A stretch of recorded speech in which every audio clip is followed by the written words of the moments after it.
Gabi na nang maglakad mag-isa si Andre habang may kausap sa phone, pero matapos niyang ibaba ang tawag ay napansin niyang may kotse na sumusunod sa kanya kaya agad siyang naglakad pabalik sa kabilang direksyon ng mabilis, hanggang sa biglang may lalaking naka-helmet na sumulpot mula sa likod at pinatulog siya sa isang suntok, pagkatapos ay isinakay siya sa trunk ng kotse. Makalipas ang ilang oras, sina Chris na isang photographer at ang girlfriend niyang si Rose ay naghahanda para sa isang trip kung saan unang beses makikilala ni Chris ang parents ni Rose. At kinakabahan siya dahil hindi pa raw ito nagkaroon ng karelasyon na black man dati, pero pinakalma siya ni Rose at sinabing wala siyang dapat ipag-alala dahil hindi racist ang kanyang parents, kaya umalis sila gamit ang kotse ni Rose at habang nasa biyahe ay sinubukan ni Chris na manigarilyo pero agad itong itinapon ni Rose sa bintana. Huwag mong kalimutan mag-like at mag-subscribe para lagi kang updated sa ating mga movies, i-on mo na rin ang notification bell. Maraming salamat, ipagpatuloy na natin ang panunood. Pagkatapos ay tumawag si Chris sa best friend niyang si Rod na nagtatrabaho sa Transportation Security Administration o TSA at nagpasalamat siya rito sa pag-aalaga sa kanyang aso habang nagbibiro sila na parang mas bagay si Rose kay Rod. Habang patuloy ang biyahe ay hindi nila napansin na may hayop sa kalsada at aksidente nila itong nabangga. Agad silang bumaba at nakitang napatay nila ang isang deer at sobrang naapektuhan si Chris sa nakita niya. Maya-maya ay may dumating na pulis at sinabi ni Rose na papunta sila sa bahay ng kanyang parents sa lake area pero hiningan pa rin ng ID si Chris kaya kinontra ito ni Rose at sinabi niyang parang may racial profiling na nangyayari hanggang sa umalis na rin ang pulis. At makalipas ang ilang sandali ay nakarating sila sa bahay kung saan sinalubong sila ng groundskeeper na si Walter. Pagkatapos ay nakilala na rin ni Chris ang parents ni Rose na sina Dean at Missy habang napapansin nilang pinagmamasdan sila ni Walter mula sa malayo. Ikinwento nila ang nangyari sa deer at ikinatuwa pa ito ni Dean dahil galit siya sa mga deer na ani ay dama-dami na. Tinanong din niya kung gaano na sila katagal at sumagot si Rose ng 5 months habang si Chris naman ay 4. Pagkatapos ay inikot ni Dean si Chris sa bahay at ipinaliwanag na may sariling office si Missy dahil isa siyang psychiatrist at doon niya kinakausap ang kanyang patients. Habang tumitingin sila sa mga larawan ay itinuro ni Dean ang kapatid ni Rose na si Jeremy na nag-aaral maging surgeon tulad niya. Ipinakita rin niya ang larawan ng kanyang ama na isang runner na natalo ng isang black man sa harap ni Hitler noong 1936 Berlin Olympics at hindi na ito nakamove on. Pagdaan nila sa basement ay sinabi ni Dean na isinara nila ito dahil sa black mold. Sa kusina naman ay ipinakilala niya si Georgina na kanilang black maid. At sa likod bahay ay ipinaliwanag niya na ang pinakamalapit na bahay ay nasa kabila pa ng lake kaya may total privacy sila. Habang nandoon si Walter ay inamin ni Dean na alam niyang mukhang cliché para sa isang mayamang white family ang magkaroon ng black servants kaya sinabi niyang kinuha niya sina Walter at Georgina noon para alagaan ang kanyang parents at nang mamatay ang mga ito ay hindi niya nagawang paalisin ang dalawa. Iginiit din niyang hindi niya gusto ang itsura nito at sinabi pa na binoto niya si Obama sa bawat pagkakataon, at habang kumakain sila ng lunch ay tinanong ni Dean si Chris tungkol sa kanyang mga magulang. Ikinwento ni Chris na hindi niya nakasama ang kanyang ama habang lumalaki siya at namatay naman ang kanyang ina sa isang hit-and-run accident noong 11 years old pa lamang siya. Napansin ni Dean na paulit-ulit niyang tinatapik ang kanyang daliri sa mesa kaya tinanong siya kung naninigarilyo ba siya, at nang sabihin ni Chris na sinusubukan na niyang tumigil ay iminungkahi ni Dean na ipahypnotize siya kay Missy dahil nakatulong daw ito sa kanya matapos siyang manigarilyo ng 15 years, pero magalang na tumanggi si Chris. Maya-maya ay ipinaalala ng parents ni Rose na sakto ang pagdating nila dahil weekend iyon ng taunang party na tradisyon na sinimulan pa ng ama ni Dean. Dahilan para magulat si Rose at magreklamo kung bakit hindi siya nasabihan agad, ngunit sinabi ng kanyang mga magulang na pareho naman ang petsa nito taon-taon, habang nilalagyan ni Georgina ng panibagong inumin ang kanilang baso ay bigla itong natulala at natigilan bago aksidenteng matapan ang hawak niyang juice, at nang mabasa siya ay parang natauhan siya kaya pinapahinga muna siya ni Missy. Eksakto namang dumating si Jeremy at habang nagdi-dinner sila ay ikinwento nito kay Chris ang kung ano-anong nakakahiya at nakakatawang childhood stories ni Rose. Hanggang sa mapunta ang usapan sa sports kung saan sinabi ni Chris na dati siyang nagjuhudo pagkatapos ng klase. Biglang naging intense si Jeremy at sinabi nitong kung seryoso lang si Chris sa training ay pwede siyang maging halimaw sa laban. Tuloy-tuloy itong nagkwento tungkol sa jiu-jitsu bago biglang lumapit kay Chris at pilit siyang hinahamon ng sparring. Pero tumanggi si Chris at sinabing hindi siya nakikipaglaro sa lasing kaya pinagalitan si Jeremy ng kanyang mga magulang at napilitang umalis. Pagdating nila sa bedroom ay nagreklamo si Rose tungkol sa kakaibang ugali ng kanyang pamilya at sinabing parang wala rin silang pinagkaiba sa pulis na nakaengkwentro nila kanina, kaya pabirong sinabi ni Chris na sinabi na niya ito noon pa, Agad namang humingi ng sorry si Rose ngunit sinabi niyang okay lang iyon at naghalikan sila ng matagal bago binalaan ni Rose si Chris na asahan niyang sobrang white ng magiging party kinabukasan. Pagsapit ng hating gabi ay hindi makatulog si Chris at nang mapansin niya ang childhood plush toy ni Rose sa tabi ng kama ay nakaramdam siya ng kakaibang discomfort kaya binaliktad niya ito. Pagkatapos ay palihim siyang bumaba para magsigarilyo nang hindi alam na may nagmamasid pala sa kanya. Paglabas niya sa harapan ng bahay ay naghahanda na siyang magsindi nang bigla niyang makita si Walter na sobrang bilis na tumatakbo diretso papunta sa kanya. At sa huling segundo ay bigla itong lumihis para iwasan siya. Litong-lito si Chris kaya nang tumalikod siya ay nakita naman niya si Georgina na nakatitig lang sa sarili nitong refleksyon sa salamin ng pinto. Hinintay niyang mawala ito bago siya bumalik sa loob. Ngunit habang paakyat na sana siya sa hagdan ay napatigil siya nang marinig si Missy na nagsasabing delikado ang paninigarilyo.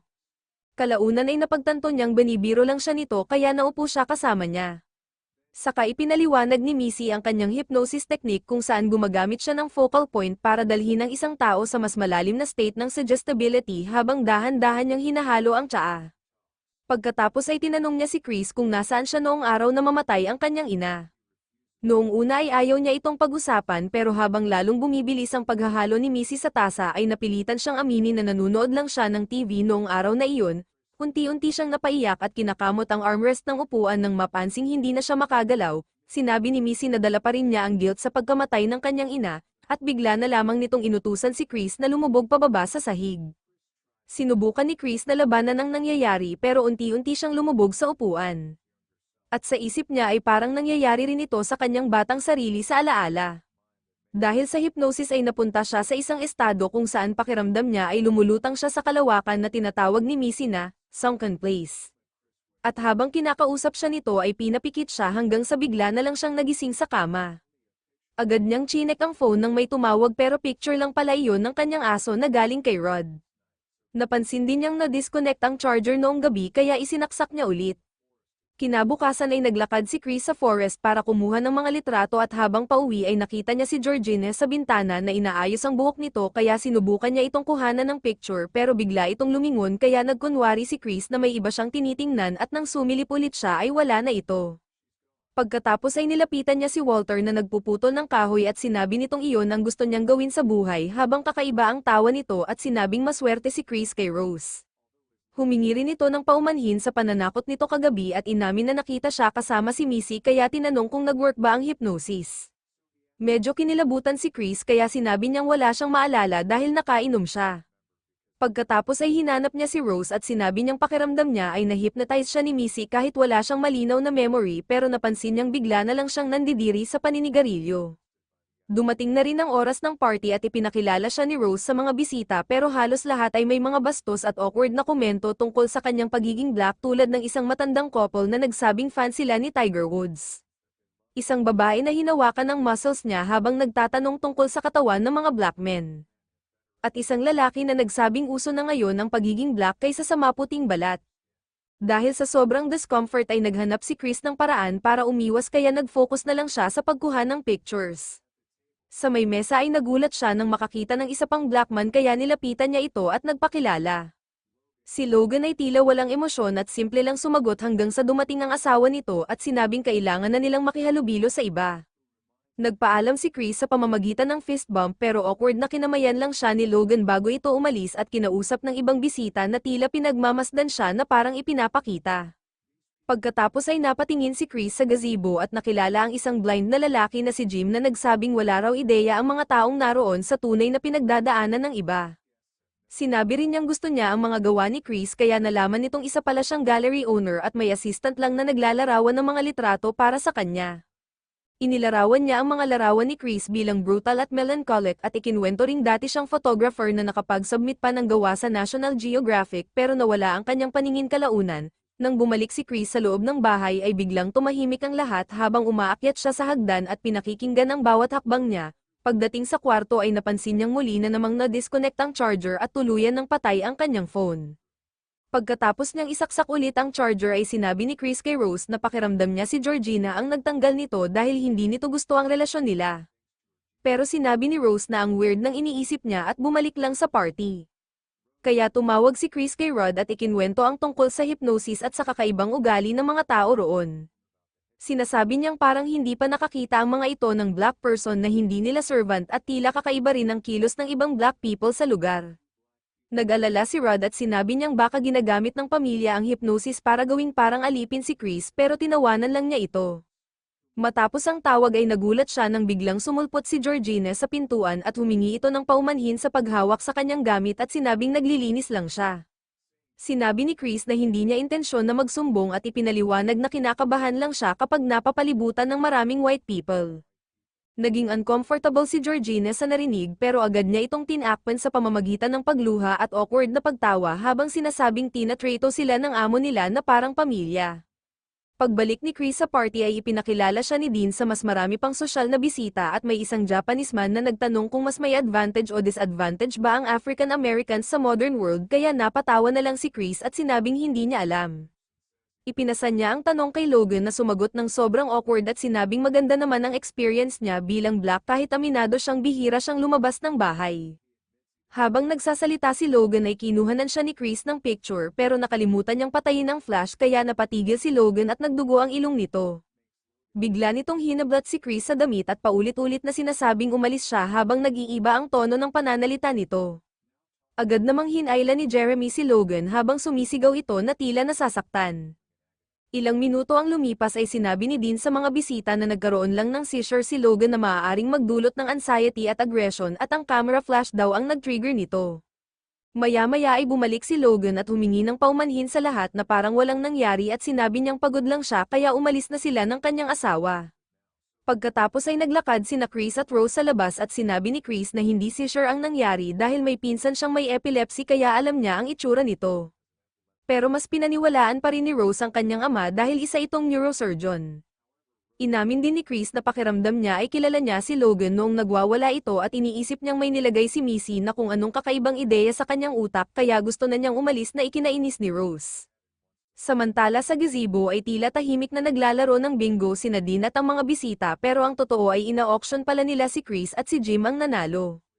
Habang papalubog ang araw ay nasa forest pa rin sina Chris at Rose at doon ay inamin ni Chris na may guilt siya sa pagkamatay ng kanyang ina dahil hindi siya tumawag ng 911 o naghanap dito nang hindi ito umuwi mula sa trabaho. Ipinaliwanag niyang hindi agad namatay ang kanyang ina sa aksidente kundi kinabukasan pa sa gilid ng kalsada at umiiyak siyang sinabi na sana ay nabuhay pa ito kung may nakapansin at tumulong agad. Sinabi ni Chris kay Rose na siya na lang ang natitira niyang mahalaga at nakiusap siyang umuwi na sila pareho kaya pumayag naman si Rose. Pagbalik nila sa bahay ay paalis na ang mga huling bisita pero napansin ni Chris na nakatitig sa kanya ang buong pamilya sa isang nakakatakot na paraan bago siya pumasok. Sa loob ng banyo ay palihim niyang ipinadala kay Rod ang picture ni Logan at agad naman itong tumawag dahil nakilala niya si Logan bilang si Andre.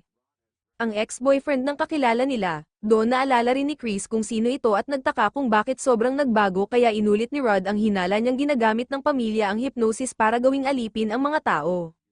Pero biglang naputol ang tawag sa misteryosong paraan. Dahil dito ay sinabi ni Chris kay Rose na kailangan na nilang umalis agad ngunit habang hinahanap ni Rose ang bag niya ay napansin ni Chris na bukas ang closet kaya sinilip niya ito at nakita ang isang kahon ng mga lumang litrato kung saan kasama si Rose at iba't ibang ex-girlfriend at boyfriend nito kabilang sina Georgina at Walter. At lahat ng mga ito ay black kaya lalo siyang kinilabutan. Agad niyang isinara ang pinto at nakita si Rose na naghihintay pero hindi nito mahanap ang susi ng kotse. Bumaba sila at nadatnan si Jeremy na nakaharang sa pinto habang may hawak na lacrosse stick. Nagtanong si Missy kung anong nangyayari at sinabi ni Chris na aalis na sila kaya gumawa ng dahilan si Rose na may sakit ang aso ni Chris. Habang patuloy na hinahanap ni Rose ang susi ay tinanong ni Dean si Chris kung ano ang purpose niya sa buhay pero sobrang gulo na ng isip niya para sumagot kaya nagsalita si Dean tungkol sa ideya na parang mga Diyos ang mga tao na nakakulong lang sa katawan. Lalo itong kinatakutan ni Chris kaya sumigaw siya kay Rose na ibigay na ang susi. Pero biglang inatake siya ni Jeremy gamit ang stick at nakaiwas siya. Akala niya umiiyak si Rose pero biglang nagbago ang ekspresyon nito at ipinakita na hawak niya pala ang susi mula pa kanina ngunit ayaw niya itong ibigay.